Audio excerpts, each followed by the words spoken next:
Hello. Today we are going to be looking at density problems and using density problems to help us with our math. So solving for an unknown, right? Finding x. Density comes up a lot in science because it determines how things move. For example, in the oceans, density of the ocean water determines where the ocean water will move. So it can cause some ocean water to sink and some ocean water to rise. Density is defined as mass divided by volume. So these are the two things that characterize or describe density: mass and volume. Okay. So in these equations, it's pretty easy to set up a simple calculation to solve for your unknown. So let's take a look at this first one. A wooden block has a mass of 262 grams and a volume of 72 centimeters cubed. Okay, what is its density?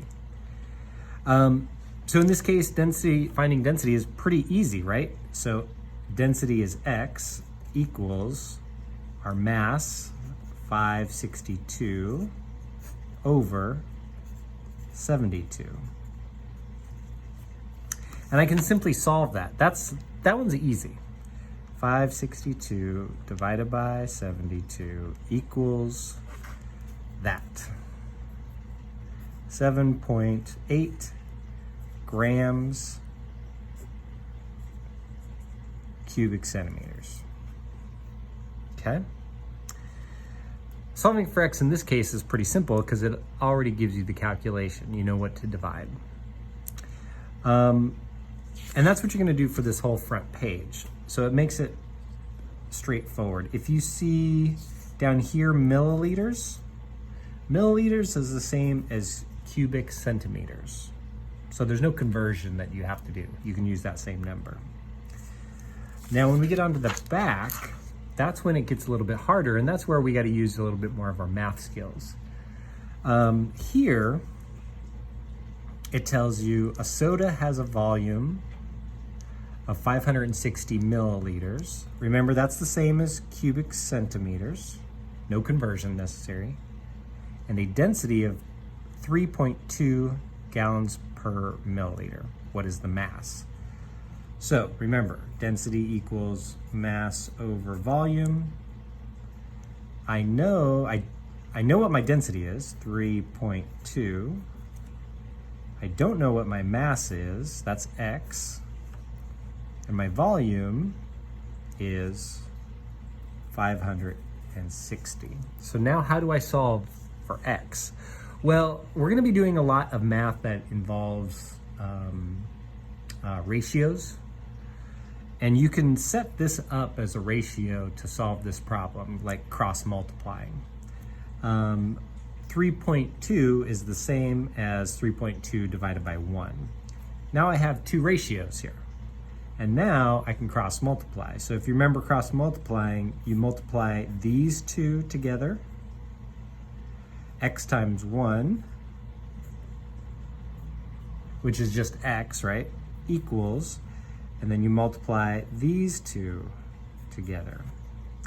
So 3.2 times 560 equals 1792. And that's mass, so that's in grams.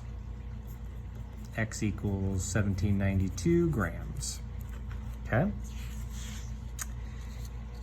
If they had given you the mass but not the volume, you set it up in the same way.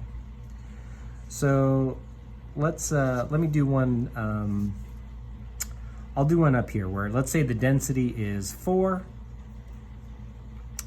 and we'll say that we'll say that the mass is, we'll use simple numbers, the mass is 5, what is my density? I mean, what is my volume? So when I have the x on the bottom, I can still do the same thing I did over here, which is make this a ratio. 4 divided by 1 is still 4. And now I can cross multiply. This only works when you have the two ratios on each side, right? So I multiply these two together. 5 times 1 is 5. X times 4 is 4x.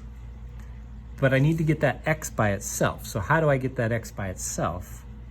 I got to get rid of that 4, right? Since these are multiplied together, the way to get rid of the 4 is to divide. Divide this side by 4. That'll cross out. I have to do the same thing to the other side. And in this case, x equaled 5 divided by 4. 1.25. So try that with the rest of them. You do the exact same thing I did here on the example problem. This one that I did up here was just to show you how it looks if you had mass, but not the volume. And with that, you should be able to figure out both sides relatively easily. All right, thank you very much.